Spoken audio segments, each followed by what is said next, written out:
ចេញពីធ្វើការម៉ោង 2:10 ខ្ញុំនៅហូបលេងនៅក្នុងបន្ទប់ហ្នឹងទង់ជាម៉ោង 3 ម៉ោង 2 ម៉ោង 3ម៉ូតូហ្នឹងនៅទេបើហើយជាបាត់ហ្នឹងម៉ោងចិត្តភ្លឺម៉ោង 4 ជាងទៅ5 4 ជាងទៅ 5 ចា ចុះមិនម៉ោង 4 ជាងទៅ 5 ហេតុអីបានអត់យកម៉ូតូទុក អត់ទេបងម៉ូតូហ្នឹងចង់និយាយថាវាមាន2ជាន់ផ្ទះយើងមាន2ជាន់ដល់ពេលហើយខ្ញុំទុកម៉ូតូនៅក្រោយខ្ញុំចាក់សោចតូលហើយនឹងចាក់សោកបិទឡុកឲ្យក្រោយទៀត ចាក់សោចតូលម៉ូតូហើយចាក់សោកហើយនៅគ្រប់ចិត្តតាន់ទៀតហើយមិនគេយកបាន អត់ដឹងមកដល់ពេលហើយព្រលឹមឡើងស្ទុះស្ទាមមកហៅម៉ូតូបាត់ម៉ូតូហើយម៉ូតូពីវាចង់យកតងា24 25អាម៉ូតូ24ហ្នឹងវាបុកសោតែបុកវានេះហ្មងវាបុកខាងខូចសោទេហ្មង ចង់យកទាំងពីរតែយកបានតែម៉ូតូផងទេ ចាបង ឥឡូវបានដាក់ពីបដងហើយនៅ ចាបងខ្ញុំដាក់ហើយ ដាក់នៅណា ខ្ញុំដាក់នៅខាងអត់សូវស្គាល់ទេម្ដុំនេះខ្ញុំព្រួយ នេះ ហ្នឹងហើយបឹងតប៉ុនខ្ញុំនៅចា ហើយឥឡូវនេះបងមានអីសំណុំពោទៅសមាជិកអត់ បងនេះស្នំពរជួយរោមម៉ូតូខ្ញុំព្រួយអត់មានអីធ្វើការទេបងថ្ងៃនេះមានតែម៉ូតូមួយហ្នឹង ធ្វើការនៅណាបង ខ្ញុំធ្វើការនៅចិត្តបង្ងូសាដើមស្កូវទៅចូលនៅចិត្តវត្ត ធ្វើការឲ្យគេ ខ្ញុំហត់តុក ទុកឲ្យគេឡើងមកពីខេត្តប្រហែលថ្ងៃប្រហែលខែប្រហែលឆ្នាំហើយបង ខ្ញុំឡើងមកពីខេត្តមកធ្វើការនៅពេញបាន6ខែ ទើបតែបាន6ខែទេ ចាតែខ្ញុំបងមលុះម៉ូតូទៅតែបានមិនទាន់ជិះបានកន្លះខែផងបង អូអាសងទៅបងមលួសទេ ចា ទៅតែបងមលួសបានមួយខែ ចាបង មានជីវ៉េ ខ្ញុំសពខ្ញុំគេខែបានម៉ូតូភ្លាមខ្ញុំឲ្យខ្ញុំតាក់ទងទៅក្រុមហ៊ុនឲ្យខាងបងម៉ៃជួយមានGPA អត់ម៉ូតូនឹងមានជាប់អត់ក្រុមហ៊ុនគេថាអត់មានទេអូម៉ូតូនឹងមកភ្ជាប់ GPA ខ្ញុំទៅឲ្យគាត់ខ្ញុំសួរទៅវិញថាបងបើសិនជាខ្ញុំយកម៉ូតូនឹងទៅបាត់ទៅហើយម៉ៃធ្វើមិនទៅបងទៅរកនៅណាបានបើខ្ញុំជិះទៅផុតទៅហើយខ្ញុំមិនដឹងថាគាត់មិនឲ្យសុំមកគាត់ឆែកទៅទៀតខ្ញុំថាបើបងឯងជួយឆែក GPA ទៅខ្ញុំអាចយកម៉ូតូនឹងមកវិញព្រោះភ្លាមមកតែគាត់អត់ឆែកឲ្យគាត់ថាអត់ពាក់ព័ន្ធ មានកាមេរ៉ាសុវត្ថិភាពទេ កាមេរ៉ាសុវត្ថិភាពនៅមុខហ្នឹងគេនេះពេកគេថាទឹកភ្លៀងទៅវាដាច់ចាប់អត់បានគាត់ទៅដូរ តាមមើលទៅគ្នាប្រហែលអ្នកដែលធ្វើសកម្មភាពចូលទៅកាច់កម៉ូតូហ្នឹង បើតើឯងវាមិនអាចទៅរួចទេបងព្រោះអីវាបុកទាំងពីរហ្មងទៅ24 25 24ផង25ផង ចា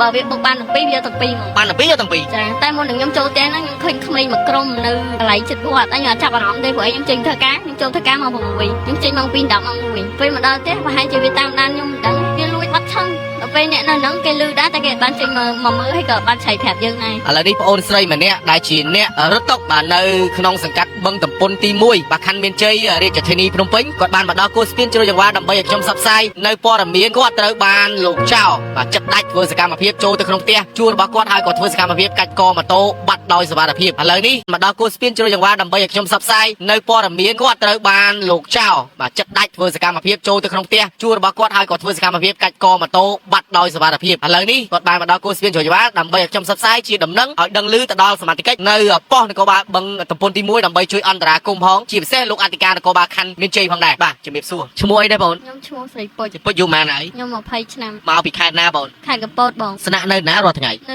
ចិត្តវត្តសង្ឃសោ ចិត្តវត្តសំសល់ហើយមានរឿងអីបានមកជួបបងនឹងគូស្ពានជ្រោយចង្វានេះ ខ្ញុំមកបាត់ម៉ូតូបង បាត់ម៉ូតូដែលបាត់ទៅហ្នឹងម៉ូតូអីគេដែរ អាសង25 ផ្លាកលេខម៉ានបង ដាក់លេខ 1L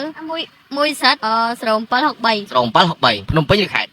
ភ័យវែង ភ័យវែងនៅថ្ងៃកើតហេតុនេះអាចជំរាបប្រាប់បងបានទេថាប្អូនទៅមកពីណាហើយទៅណាហើយមិនបានម៉ូតូនឹងបាត់ ខ្ញុំចេញពីធ្វើការម៉ោង 2:10 ខ្ញុំនៅហូបលេងនៅក្នុងបន្ទប់ហ្នឹងទង់ជាម៉ោង 3 ម៉ោង 2 ម៉ោង 3ម៉ូតូហ្នឹងនៅទេបើហើយជាបាត់ហ្នឹងម៉ោងចិត្តភ្លឺម៉ោង 4 ជាងទៅ5 4ជាងទៅ ចា 5ចុះមិនម៉ោង4ជាងទៅ5ហេតុអីបានអត់យកម៉ូតូទុក អត់ទេបងម៉ូតូហ្នឹងចង់និយាយថាវាមាន2ជាន់ផ្ទះយើងមាន2ជាន់ដល់ពេលហើយខ្ញុំទុកម៉ូតូនៅក្រោយខ្ញុំចាក់សោចតូលហើយនឹងចាក់សោកបិទឡុកឲ្យក្រោយទៀត ចាក់សោចតូលម៉ូតូហើយចាក់សោកហើយនៅគ្រប់ចិត្តតាន់ទៀតហើយមិនគេយកបាន អត់ដឹងហ្មងដល់ពេលហើយព្រលឹមឡើងស្ទុះស្ទាមមកហៅម៉ូតូបាត់ម៉ូតូហើយម៉ូតូពីវាចង់យកតងា24 25អាម៉ូតូ24ហ្នឹងវាបុកសោតែបុកវានេះហ្មងវាបុកឡើងខូចសោគេហ្មង ចង់យកទាំងពីរតែយកបានតែម៉ូតូផងទេ ចាបង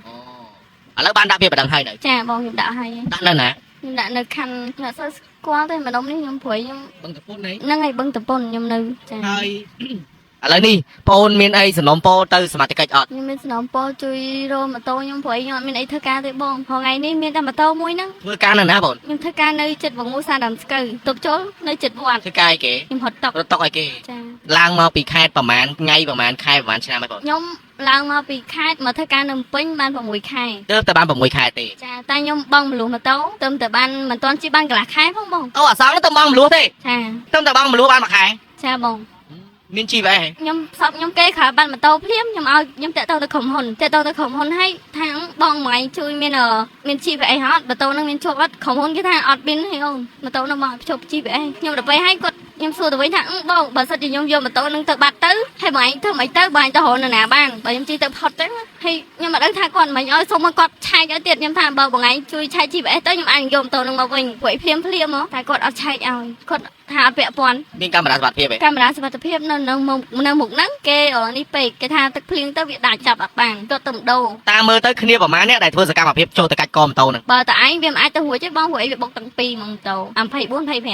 24ផង25ផង ចាបើវាបុកបានទាំងពីរវាទាំងពីរហ្មង បានទាំងពីរយកទាំងពីរ ចាតែមុននឹងខ្ញុំចូលផ្ទះហ្នឹងខ្ញុំឃើញក្មេងមួយក្រុមនៅកន្លែងចិត្តវត្តតែខ្ញុំអត់ចាប់អារម្មណ៍ទេព្រោះឯងខ្ញុំចេញធ្វើការខ្ញុំចូលធ្វើការម៉ោង6ខ្ញុំចេញម៉ោង2 10ម៉ោង1ពេលមកដល់ផ្ទះប្រហែលជាវាតាមដានខ្ញុំមិនដឹងទេវាលួចបាត់ឆឹងដល់ពេលអ្នកនៅហ្នឹងគេលឺដែរតែគេអត់បានចេញមកមើលហើយក៏បានឆែកប្រាប់យើងដែរ ចង់មានតែប្រាប់អ្នកផ្ទះឲ្យដឹងទេថាឥឡូវចោលលួចកាច់កម៉ូតូ ហើយបងប្រាប់ហើយ គាត់មានស្ដីបន្ទោសឲ្យយេ គាត់ថាទុកម៉ូតូមិនអីមិនគាត់ទេគាត់ថាទេគាត់ថាដាក់ពាក្យបណ្ដឹងទៅបើខាងក្រុមហ៊ុនក៏គេដាក់ពាក្យបណ្ដឹងដែរខ្ញុំដាក់ឲ្យខ្ញុំប្រាប់ឲ្យតែដឹងធ្វើម៉េចហើយម៉ូតូនោះអត់ទាន់បានបង់មួយខែទៀតអត់ទាន់បានបង់ទេ ទើបតែយកជីហើយអត់ទាន់បានបង់គេទេ ចាបង តែឥឡូវនេះគេចោលកាច់កម៉ូតូយកបាត់ហើយ ចា ម៉ូតូហ្នឹងទិញគេប៉ុន្មានបង់មលុះគេប៉ុន្មាន ខ្ញុំបងមកលួគេ4ឆ្នាំចា ក្នុងទឹកលុយទិញគេប៉ុន្មាន ក្នុងទឹកលុយអត់ទេមកបើយកពីធនាគារទិញ ធនាគារទិញហ្មងបង់ខែតើមួយខែបង់គេប៉ុន្មានហើយបើសរុបទឹកលុយម៉ូតូហ្នឹងទិញអាចទិញខ្ទង់តម្លៃប៉ុន្មាន 4000ជាង 4000ជាង ចាបងមួយខែ9095 ឥឡូវនេះមកដល់គោស្ពានឲ្យបងផ្សព្វផ្សាយ ចាបង បាទមានអីសំណូមពរទៅអាដាមជួននរិនមានអីសំណូមពរទៅអាដាមរត់ស្រៀងទេដែលគាត់ជាមេបញ្ជាការកងរាជអាវុធហត្ថរាជធានីភ្នំពេញនិងម្នាក់ទៀតដែលគាត់ជាស្នងការនគរបាលរាជធានីភ្នំពេញដែលគាត់ជំនាញខាងចាប់ខាងចងខាងស្រាវជ្រាវតាមស៊ើបអង្កេតជុំវិញករណីចោលកាច់កចោលប្លន់ចោលឆក់អីហ្នឹងមានអីស្នើសុំសាពះសុំគាត់ទេ ហ្នឹងហើយខ្ញុំសុំសំណូមពរឲ្យជួយរកម៉ូតូហ្នឹងព្រោះអត់នឿយធ្វើការទេបងវេទនាណាស់មកអានម៉ូតូហ្នឹងមកបាទ បាទមានប៉ុណ្្នឹងឯណាបងណា ចាំមក បាទបងអូនស្រីម្នាក់ដែលជាអ្នករត់តុកហើយមកដល់គូស្ពានយោយវ៉ាតម៉ូតូទើបតែបានបង់មលួសមិនទាន់បាននឹងឲ្យលុយគេមួយរៀលផងក៏ត្រូវបានលោកចោលបាទយើងមិនដឹងថាគ្នាប្រហែលអ្នកទេបើបំរុងយកម៉ូតូ2គ្រឿងតែយកអត់បានយកបានតែមួយគ្រឿងទេនៅក្នុងសង្កាត់បឹងតំពុនទី1ខណ្ឌមានជ័យរាជធានីភ្នំពេញឥឡូវនេះគាត់មកដល់គូស្ពានជួយយោយវ៉ាដើម្បីឲ្យខ្ញុំផ្សព្វផ្សាយជាដំណឹងឲ្យដឹងឮទៅដល់សមត្ថកិច្ចជំនាញព្រមតាន់បាទកម្រិតធ្ងន់កម្រិតស្រាលនៃស្នងការនគរបាលភ្នំពេញនៃក្រសួងមហាផ្ទៃសង្ឃឹមថាពលលោកគឺខាងមន្ត្រីជំនាញព្រមតាន់នេះគឺអាចស្រាវជ្រាវតាមចាត់ក្រុមចោលដែលអាសាទៅកាច់កម៉ូតូគេនៅក្នុងរាជធានីភ្នំពេញយើងសង្ឃឹមថាបាទអាដាមរត់ស្រៀងនិងអាដាមជួននរិនមេត្តាជួយស្រាវជ្រាវដល់បងប្អូនដែលមកពីខេត្តពេលខ្លះអ្នកខ្លះមកពីរៀននៅខេត្តឡើងមករៀននៅភ្នំពេញនេះដើម្បីក្រេបយកចំណេះវិជ្ជាឥឡូវបងអូនស្រីម្នាក់នេះគាត់ជាអ្នកឡើងមកពីខេត្តកពតមកធ្វើការនៅទីក្រុងភ្នំពេញដើម្បីចិញ្ចឹមជីវភាពតែអកុសលក៏ត្រូវបានក្រុមចោលធ្វើសកម្មភាពកាច់កនៅក្នុងសង្កាត់បឹងតំពុនទី1ហើយសង្ឃឹមថាពលលោកនឹងអាចជួយស្រាវជ្រាវយកម៉ូតូ